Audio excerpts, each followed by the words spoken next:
Studiyamizga mehmonlarimizni taklif qilmoqchimiz. Aynan yuqorida biz ta'kidlab o'tib ketgan bayramlar qatorida bugun haykaltaroshlik kuni.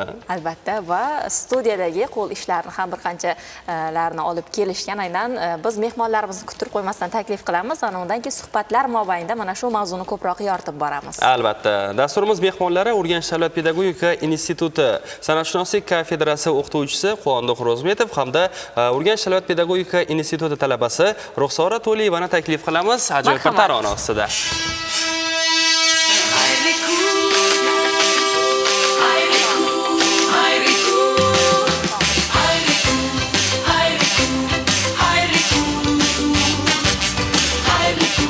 Assalomu alaykum. Kun xayrli bo'lsin. Sizlarga ham xayrli bo'lsin. Avvalo bayram muborak bo'lsin.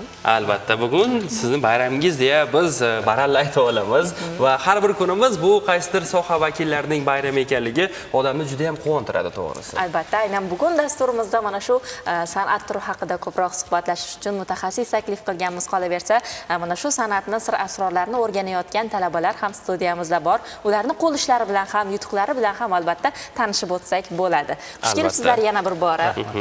Keling, avvalo yurtdoshlarimiz bilan bir salomlashib olasiz. Faoliyat haqida umumiy ma'lumotlarni berib o'tsangiz bizga. Assalomu alaykum.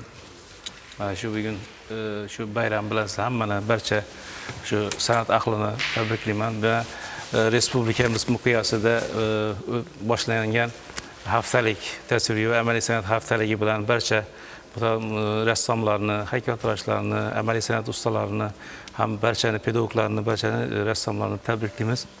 Avvalambor shu biz studiyada bugun yaxshi bir kayfiyat bilan boshlandi.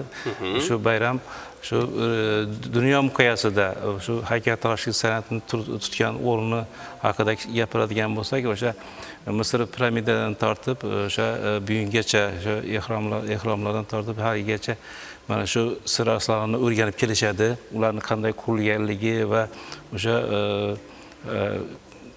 bugungi kungacha masalan tevarak atrofimizdagi har xil shu bog'larni, uylarni bezadigan haykaltaroshlik asarlarini bugun ko'zlarimizni quvontiradi. Bu tarixga aylanib kelayotir va bugungi kunda ham bu ijod yana davom qilib, mukammallashib, rivojlanib borayotgan dunyo miqyosida, ayniqsa buni vatani o'sha Misr yoki Yevropa davlatlari yoki Sharq mamlakatlari, O'zbekiston ayniqsa bugungi kunda eng yuqori darajadagi haykaltaroshlik asarlari bilan o'zi nom qozonadi. Juda ham yaxshi. Endi ko'pchilikda baribir savol tug'ilishi mumkin-da, haykaltaroshlik va rassomlik ikkalasi chambarchasi bog'liq va buni qaysi biri qiyinroq yoki qaysi biri osonroq deb o'ylaysiz? Endi umuman tasviriy san'at yo'nalishi o'zi rang tasvir ham haykaltaroshlik yo'nalishlariga bo'linib ketadi. Rang tasvirda soya yorug'liklar bilan, ranglar bilan ishlansa, bunda 3 o'lcham. Haykaltaroshlik san'atida 3 o'lchamli ya'ni shakllar chiqariladi. Ayniqsa haykaltaroshlik san'atini bu yerda masalan marmarlar, o'sha materiallari, loydan tortib o'sha marmarlar, gipslar yoki boshqa materiallardan ishlansa, granit degan materialimiz bo'ladi. O'sha materiallardan ishlansa, rang tasvirda esa polotnoga o'sha yuzaga yassi tekislikka ranglar orqali soya yorug'liklar bilan ishlanadi. Endi hammasi ham bir o'ziga yarasha mehnat talab qiladigan, juda chuqur mehnat qiladigan, qattiq intizom bilan talab qilinadigan san'at turi hisoblanadi. Bunda birinchi navbatda g'oya pishishi kerak.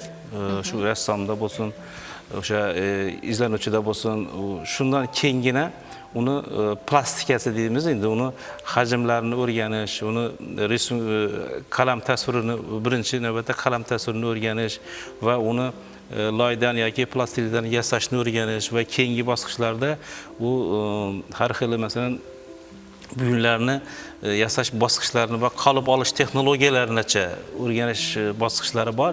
Endi buni har bu yerda juda ko'p bir nima, lekin o'zi asosan haykaltaroshlik ham ikki turga bo'linadi.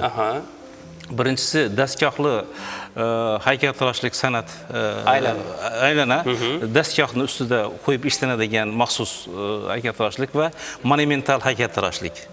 Bu qattiq jismda adashmasam. Yo'q, katta hajmdagi polonlardan yoki keyin yana bir hozirgi kunda eng urf bo'lgan, hozir mana respublikamiz miqyosida bo'lsin, jahon miqyosida bo'lsin, turizmning rivojlanishi qancha ko'p bo'lsa, bu san'at turining ham o'ziga yarasha bir nimasi bor. O'rni bor. Haykaltaroshlik dekorativ amaliy san'at, ya'ni dekorativ haykaltaroshlik san'at turi bor. Ya'ni kichkina qo'g'irchoqlar, masalan, o'sha bobolar yoki o'sha choyxonada o'tirgan kompozitsiyalarni kichkina loydan yashab, o'sha pishirib, uni turistlarga yoki o'zimizni suvenir hisobida o'sha beriladigan ishlar ham hozir urf yana bir targ'ibot sifatida ham bugun katta xizmat ko'rsatyapti. Qizig'i Muqoyyaxon, bilasizmi? Aynan hozir dastgoh haqida gap ketdi. Aynan dastgohlarda ko'rganmiz, filmlarda ko'rganmiz, eski filmlarda o'sha aylantirib, oyoq bilan aylantirib o'tirib, loydan juda ham chiroyli figuralarni yasashadi. Siz ham shu ishni qilgis kelganmi? Bir ko'rib tomosha qilib o'tirgan bolaligimizda o'sha shu mavzuga qaytmoqchi edim. Bolaligimizda har bir inson nimadir o'sha loydan yasab ko'rgan bo'lishi kerak. Haykaltaroshlikka, balki san'atga bo'lgan mehr balki o'shanda uchqun olishi mumkin va aynan mana shu haykaltaroshlikni ham sir asrorlari qolaversa, haykaltaroshlik san'ati ham o'sha aytib o'tganingizdek rassomchilik san'ati bilan birga chambarchas bog'liqligi va uning o'sha qadim zamonlarda ilk shakllangan san'at turlaridan biri ekanligi ham barchamizga ma'lum bo'ladi va yuqorida aytib o'tdingiz eskiz olish jarayonlari deya va biz ko'ryapmiz hozir mana Ruxsoraxon faoliyatni olib boryaptilar. Menimcha dastlabki eskizlar mana shunday kichkina hajmda olinadi, keyin katta hajmlar uchun tayyorgarlik ko'riladi, to'g'rimi? Ha, keyin kattalashtiriladi. Masshtablari kattaytirilib, hattoki mana respublikamizda eng katta mahobatli o'sha masalan Jaloliddin Manguberdi bo'lsin, Amir Temur bobomizning haykallari bo'lsin, respublikamizda qo'llaniladigan har qanday haykallar kichik hajmlarda o'sha dastgohda nima qiladi va uni ya'ni hajmi masshtabi kattaytirilib o'sha maxsus bo'lak-bo'lak quyiladi va keyin yig'ma holatga keltiriladi. Aynan ish qanchalik uzoqqa cho'zilishi yoki qisqa bo'lishi o'sha haykalni yoki monumentni masshtabidan kelib chiqadi. Masshtabidan kelib chiqadi. Albatta bu sifat darajasini ham yaxshi belgilab berish kerak bo'ladi. Aynan mana shu joyda ham uni qanday mahsulotdan qilinishi yoki shunga qarab eskizlarda ham farq bo'ladi menimcha, to'g'rimi? Ha, shu masalan hozirgi kunda bronza materiali bor. Bu ko'proq xorijiy davlatlardan olib kelinadi. Xorijiy davlatlarda ko'proq bu materialimiz quyib keladi. Hattoki qo'shni mamlakatlardan bu narsa masalan o'zimizning Urganchimizda eng mashhur haykalimiz masalan Jaloliddin Manguberdi haykali ham xorijiy davlatlarda maxsus quyilib olib kelib mana joylashtirildi. Ya'ni shahrimizning ko'rki bo'lib turibdi. Bu ham o'zlarini faxrimiz hisoblanadi. Juda ham yaxshi. Keling, shu o'rinda Shahzodbekka yuzlanaylik oldin. Shahzodbek, zerikib qolmadingizmi? Yo'q. Menimcha qiziq bo'lyapti suhbatlar. Albatta, endi hammamiz siz aytgandek yoshligimizda loydan bir nimalar yasab, esimga tushib ketdi mana ham. Nimalar yasagansiz? Nimalar? Hatto biz sotganmiz, ishonasizmi? Yasaganmiz. Qo'shnilar bilan birgalikda bozorcha qilib sotganmiz. Rastalar yasaganmiz. O'sha oshxona buyumlari yasab. Bolaligingizda o'yini, ha? Albatta. O'z anu sotgan pullaringiz ham daraxt barglari bo'lgan. Albatta, daraxt barglari eng qimmatli pullar bo'lgan o'sha paytda. Xo'sh, sizda ham bo'lgan, ha? Albatta, endi kosa bilan choynak yasashdan boshladik boshini. Loyda. Mashinalarni nimalari, maketlar deymizmi? Shunaqa nimalar baribir qiziqqanmiz. Endi u paytlar ijtimoiy tarmoqlar bo'lmagan, bolalar ko'chadan kelmagan, ichkariga kirishmagan. Hozirgi bolalarni ko'chaga chiqara olmaysan degan jumlalarni eshitamiz ota-onalardan. Lekin dastgohlarda ishlash imkoniyati hozir mavjud, adashmasam, mana ustoz o'zlari ham bilsalar kerak. Tajriba orttirish uchun va vaqtni mazmunli o'tkazish uchun aynan mana shunday haykaltaroshlar nima desak bo'ladi? O'zlarining dastgohlarini ijaraga bergan holatda o'zlari o'rgatib, mana shu haykaltaroshlik ishini bajarish mumkin bo'lyapti, to'g'rimi? Shunda yangilik taraf bor. Va keling, qizg'in ketayotgan ish haqida hozir meni ko'proq mana shu qiziqtiryapti. Chalg'itmoqchi emas edim Ruxsoraxon. Endi chalg'itmaymiz, birozgina suhbatga tortamiz Ruxsoraxon va bu qanday haykalni maketi hozir? Menimcha qo'lda kitob tutgan, o'sha bizning lavhamizga mos kelar ekan-a? Albatta, men o'qigan asar lavhasi uchun mana asar o'qiyaptilar. Keling, mana shu haqida gaplashamiz. Plastilindan qilingan adashmasak. Ha, plastilindan qilingan. Bu kitob o'qib o'tirgan qizning haykaltaroshlikdagi obrazi hisoblanadi. Bu yerda yosh qizimiz, 10-12 yashar qizimiz kitob o'qib o'tiribdi. Bunga badiiy obraz kiritib, bu joyga qushni ham yasab qo'yganman.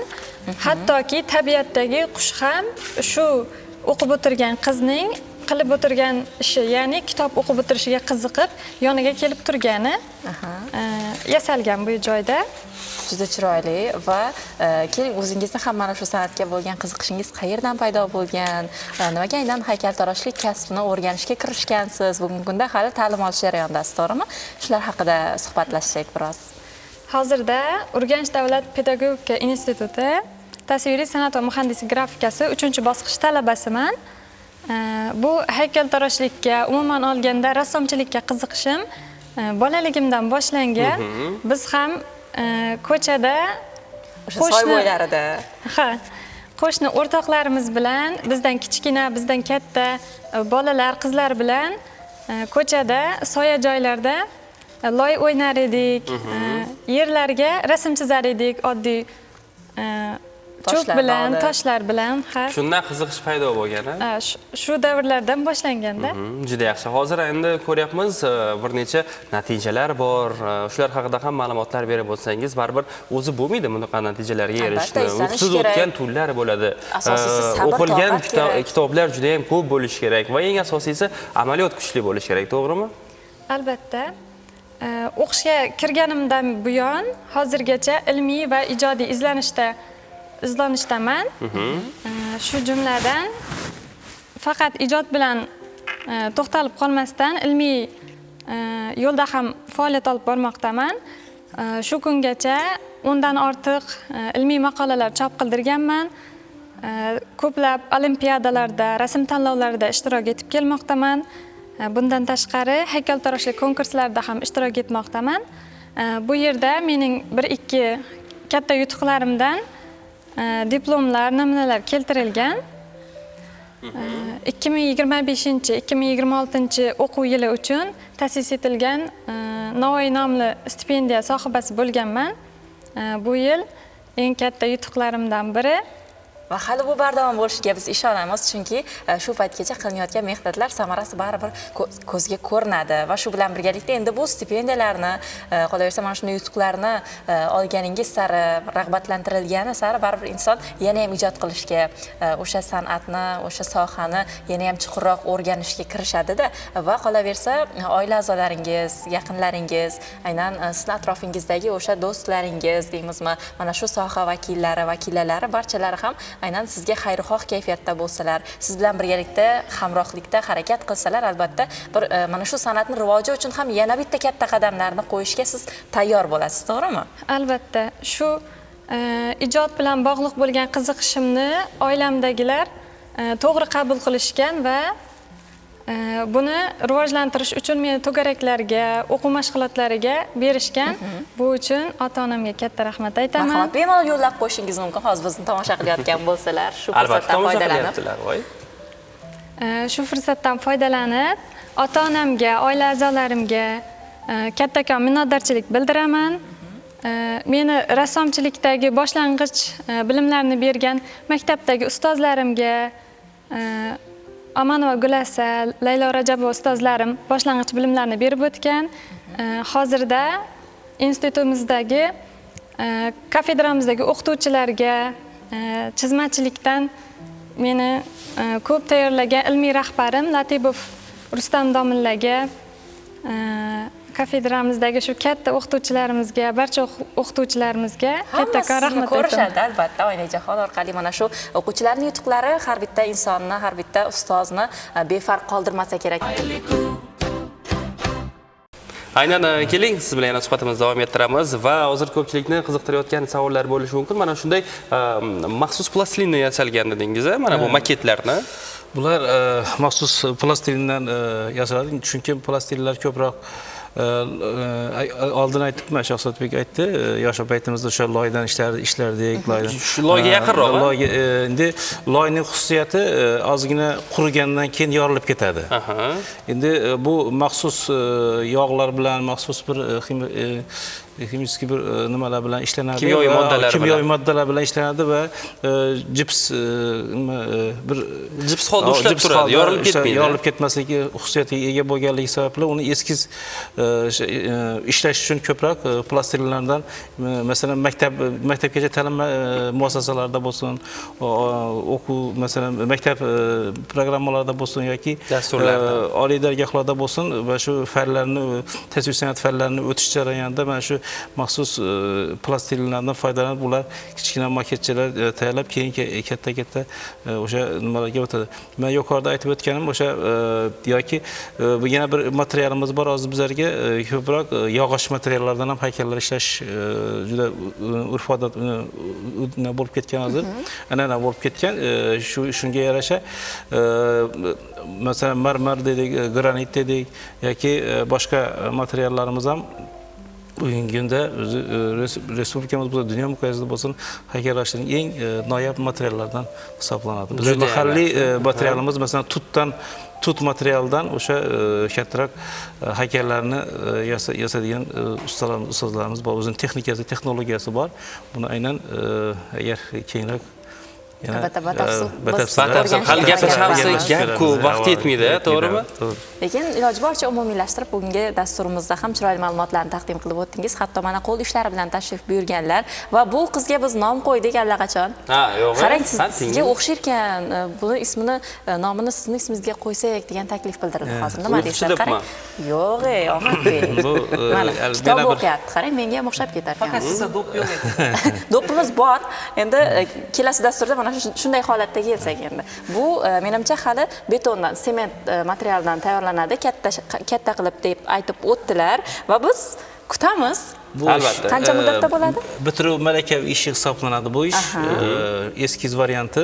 Buni kattaroq hozir bitish arafasida, tezroq mana iyun oyini o'rtalariga borib shu bitiruv malakaviy ish himoya qiladi. Hozir mana shuni eskiz variantini o'zini asosiy hozir nima ish jarayonlari ketyapti. Tugash arafasida yana Endi omad tilaymiz, juda chiroyli asar bo'ladi degan umiddamiz va hozir ham ko'rinyapti mana. Omad tilaymiz, ta'lim jarayonlarida ham, qolaversa ijodiy jarayonlarda ham mana bunday yutuqlar bardavom bo'lsin deya tilak bildiramiz. Keling endi kelajakdagi rejalarni, maqsadlarni birgalikda bilib olamiz. Shahzodbek, sizdan boshlaymiz. Rahmat. Endi rejalarimiz aytib o'tganimizdek, ijoddan to'xtamasdan xalqimizga chiroyli taronalarni taqdim qilib, ilmiy faoliyatni ham birgalikda ijod bilan hamohang olib borish niyatimiz. O'qituvchilik faoliyatini ham izlanishdan to'xtamasdan shu yoshlarga ilm berishda davom qilamiz. Ustozlarimizdan o'rganishni ham albatta 5 dan to qabrgacha ilm izladik-ku. Shu amal qilgan holda harakatdamiz. Bir tarafda ustozlar, bir tarafda shogirdlarni yetaklab, mana shunday ustoz shogird an'anasini davom qildirasiz. Qolaversa, munosib ravishda mana shu ta'lim jarayonlarida ham ishtirok etib kelyapsiz. Shu bardavom bo'lishiga tilakdoshmiz, kuch-quvvat tilaymiz. Quvondiq aka, marhamat. Bizni shu Urganch davlat pedagogika instituti kafedrasida faoliyat ko'rsatayotgan kafedramizning ish faoliyatidan bu yaqqol ko'rinadi. Yutuqlarimiz juda ko'p, hali juda bir nimaga sig'maydi. Shuning uchun men o'zim shaxsan mana shu amaliy san'at yo'nalishida faoliyat ko'rsataman va dars jarayonlarimizni kelajakda mana shu yoshlarni tarbiyalashda, o'quv qo'llanmalar chiqarish, yanada shu ijodiy ishlarni rivojlantirishga hissa qo'shmoqchimiz. Shu ham juda yaxshi. Endi Ruxsoraxondan ham tinglasak, endi oldinga qo'ygan maqsadlar qanday? Hozir ta'lim jarayonidasiz, albatta katta marralarni ko'zlagansiz, to'g'rimi? Albatta, hozir ta'lim olishim bilan birgalikda dual ta'limni olib borgan holatda maktabda ham ishlayman. Yangibozor tumani 34-son maktabda ish faoliyatimni boshlaganman. Kelajakdagi maqsadlarim magistraturani davom qildirib, ham ishlab, ham o'qib, o'z ijodiy faoliyatimni, ilmiy faoliyatimni rivojlantirish deb Omad qo'yganmiz. tilaymiz, omad Rahmat. tilaymiz. Bundan ham katta yutuqlar barcha bugungi mehmonlarimizni tark etmasin. Barchaga omad tilagan holatda Omadbek bilan bugungi dasturimizni yakunlash arafasiga yetib keldik.